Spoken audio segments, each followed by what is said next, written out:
Olá, meus irmãos, Deus abençoe a todos, que a graça e a paz de nosso Senhor e Salvador Jesus Cristo esteja com cada um de vocês. A paz que excede todo entendimento, a paz que excede toda a sabedoria humana. Eu estava há pouco pelo Instagram falando a respeito do Espírito Santo, estávamos também ao vivo, e eu gostaria de dar continuidade à mensagem, mas por um outro viés nesse momento. O Espírito Santo, ele deseja falar com aqueles que vêm enfrentando esse mundo, que vêm enfrentando lutas, dificuldades, barreiras. A Bíblia fala de uma fé que vence o mundo. Que fé é essa? Seria aquela fé onde muitos dizem, eu tenho fé em Deus? É aquela fé que já se virou, na verdade virou um vício de linguagem, se eu posso colocar assim, um vício de linguagem. Aquela fé que você ouve muito por aí dizendo, se Deus quiser, meu irmão, eu vou chegar a tal lugar. Se Deus quiser, meu irmão, eu vou ter isso. Se Deus quiser, eu vou conseguir isso. Bom, essa não é a fé que agrada a Deus. A fé que agrada a Deus, ela só pode ser gerada, ela é, na verdade, gerada de uma comunhão com Deus. A autêntica fé que vence o mundo, ela é gerada, ela é filha da comunhão com Deus. Então, se alguém diz, eu tenho fé em Deus, mas ela não tem comunhão com Deus, ela apenas acredita que tem essa fé, ela diz ter fé, ela afirma isso com os seus lábios, mas esse tipo de fé não opera absolutamente nada na vida dela. Esse tipo de fé não tem o poder, não se tornou ainda genuína. Digamos que é uma fé que está aprendendo aí seus primeiros passos. Mas, bispo, tem muitas pessoas que não conhecem a Deus e têm muita fé em Deus. Esse é o ponto, é nesse ponto que eu quero chegar. Elas enxergam a fé como uma simples afirmação. Ah, eu acredito na existência de Deus, isso é fé. Meu irmão, isso é um pensamento, é uma visão sua relacionada a Deus. Não significa que seja a fé bíblica. Você acreditar em Deus e dizer, olha, eu acredito particularmente na existência de Deus. Eu já ouvi muito isso em debates de faculdade. Pessoas que não eram religiosas, pessoas que não buscavam a Deus, não se congregavam, vamos colocar assim, não eram cristãs, e que diziam, eu tenho fé em Deus. Mas o que elas não sabem é que a fé bíblica, ela é acompanhada por obras. Tiago diz que a fé sem obras, ela é morta. Assim como um corpo sem espírito é morto, a fé sem obras é morta. Então não é esse tipo de fé que chama a atenção de Deus. O fato da pessoa dizer que eu acredito na existência de Deus, ponto. Então significa que eu tenho fé em Deus. Não, meu irmão. Não é essa fé que Jesus, ele diz assim, se disserdes ao monte, ergue-te, lança-te no mar, assim sucederá. Essa fé é a fé genuína. A fé que levanta o morto. A fé que faz o leproso ficar purificado. A fé que abre os olhos do cego. A fé que leva alguém a morrer pelo nome de Jesus. A fé pura, a fé genuína. Essa fé, ela nasce de um relacionamento do homem para com Deus. Então não se engane, porque não basta você usar esse vício de linguagem aí, uma linguagem repetitiva, né? Dizendo que eu tenho fé em Deus. Falar que tem fé e viver pela fé são duas coisas bem diferentes. Alguém pode andar com uma camisa escrito 100% Jesus, mas ela está 100%? Jesus no seu coração? Bom, aí eu já não posso falar nada, porque se é dentro do coração, só Deus é quem sabe. Mas o que importa é que essa fé genuína, a origem da fé, ela nasce entre a comunhão do homem para com Deus. Então preste bastante atenção para que você entenda qual é a fé que funciona.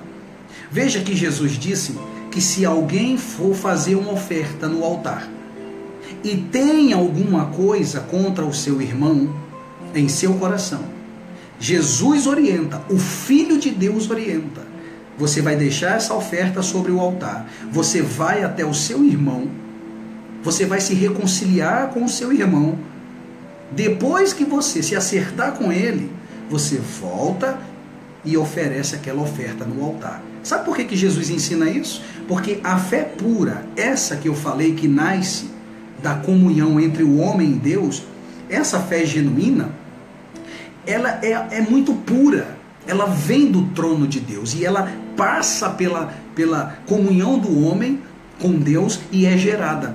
Ou seja, se eu tenho algo no meu coração contra o meu irmão, ou seja, aqui dentro eu estou com o meu coração cheio de mágoa, de ressentimentos contra alguém, no mesmo habitar da fé, a fé se torna inoperante. E nada pode acontecer. Por mais que você acredite em Deus, uma coisa não elimina a outra. Acreditar em Deus e viver pela fé são duas coisas completamente diferentes. Veja, em Hebreus está escrito o seguinte: o meu justo viverá pela fé. O meu justo. E quem é o justo? Os filhos de Deus, os filhos de Abraão, aqueles que têm uma aliança com Deus. A fé genuína nasce daí. Por isso que a pessoa que ouve as palavras de Deus e não pratica, Jesus disse que ela é semelhante a uma casa construída na areia. Imagine você construir uma casa na areia, meu irmão, sem alicerce. É uma questão de tempo até essa casa cair. Ela vai cair de alguma forma. E a Bíblia diz, e Jesus diz, e vindo o vento e as tempestades, aquela casa o quê? Caiu. Não pode ficar de pé, porque não tem alicerce. Nenhuma casa é construída sem alicerce. Você que é da área de construção civil, você sabe. A primeira coisa a se fazer numa obra, a primeira coisa depois da avaliação do terreno, depois de todas essas avaliações aí, as primeiras coisas que se fazem em uma construção civil, quando chega na parte de construção mesmo, a primeira coisa ali é o alicerce, meu irmão. Foi avaliado o terreno, dá para se construir de tantos metros, então, depois que passa pela avaliação ali geográfica, então vai se fazer o quê? Existe uma planta, existe já um design do que vai ser feito, da construção, um projeto, então o que acontece? É feito o alicerce. Então imagine, esse alicerce, meu irmão, é a comunhão do homem com Deus. Imagine você construir um prédio gigantesco sem alicerce. É questão de tempo até esse prédio desabar. Então, é necessário que você entenda de onde vem a fé. Porque eu vou ler um texto aqui nas epístolas de João, no capítulo 5, e você vai ver que a Bíblia fala da fé que vence o mundo. Mas lendo assim de forma superficial, é muito simples. Porque aqui diz o seguinte, o título, a fé que vence o mundo. Todo aquele que crer que Jesus é o Cristo, é nascido de Deus. Que crer que Jesus é o Cristo, é nascido de Deus. Parece simples. Será que é isso mesmo que João está falando? Se eu apenas creio, já sou nascido de Deus? É isso mesmo? Só basta crer? Vamos parar para analisar o que significa a palavra crer. Todo aquele que crer, ou seja, todo aquele que se entrega totalmente a Jesus. E é lógico que se alguém se entrega totalmente a Jesus, o Espírito de Deus virá sobre ele. Quando há uma entrega verdadeira, quando há uma entrega total. o Espírito de Deus vem sobre ele. Então, vamos mudar aqui o texto, a linguagem, na verdade. Todo aquele que se entrega a Jesus verdadeiramente, olha só, todo aquele que se entrega a Jesus verdadeiramente e crer que ele é o Cristo, ou seja, é nascido de Deus. E todo aquele que ama ao que gerou, também ama ao que dele é nascido. Nisto conhecemos que amamos os filhos de Deus, quando amamos a Deus e praticamos os seus mandamentos. Porque este é o amor de Deus, que guardemos os seus mandamentos. Ora, os seus mandamentos não são penosos, porque todo que é nascido de Deus vence o mundo. E esta é a vitória que vence o mundo, a nossa fé.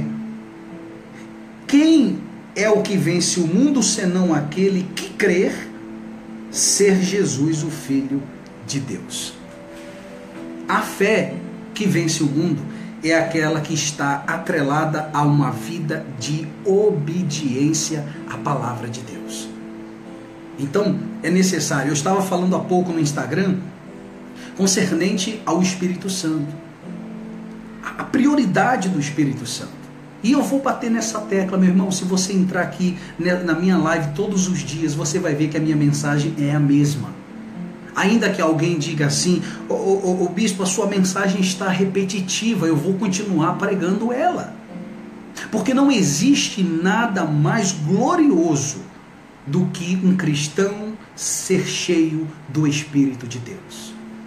Um cristão cheio do Espírito Santo, ele tem tudo. Se você tem o Espírito Santo, você tem tudo. A partir do momento que você recebe o Consolador, ele vai guiar você. Você vai discernir se o alimento que você está recebendo vem do céu, vem de Deus ou não. A exemplo agora, nesse momento enquanto eu prego, aqueles que têm o Espírito Santo, aqueles que são nascidos e têm o Espírito Santo e estão me assistindo agora, conforme eu estou falando aqui, o Espírito de Deus dentro deles está testificando cada palavra minha. Por quê? Porque eles possuem o Espírito de Deus. Mas uma pessoa que não tem o Espírito Santo, ela não compreende as coisas do Espírito de Deus. Paulo diz isso aqui, olha só que interessante, o apóstolo Paulo ele diz isso aqui em 2 Coríntios capítulo 2, nem ia pregar sobre isso, mas para colocarmos aqui de exemplo, capítulo 2, versículo 14.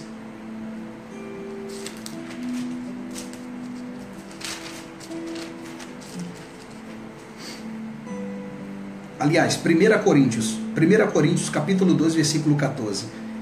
Veja que não é o bispo Elias que está falando.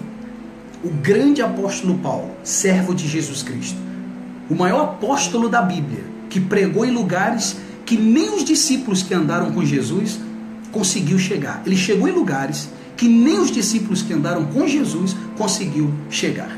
Esse homem, cheio do Espírito Santo, ele diz na carta aos Coríntios, no capítulo 1, capítulo 2, versículo 14.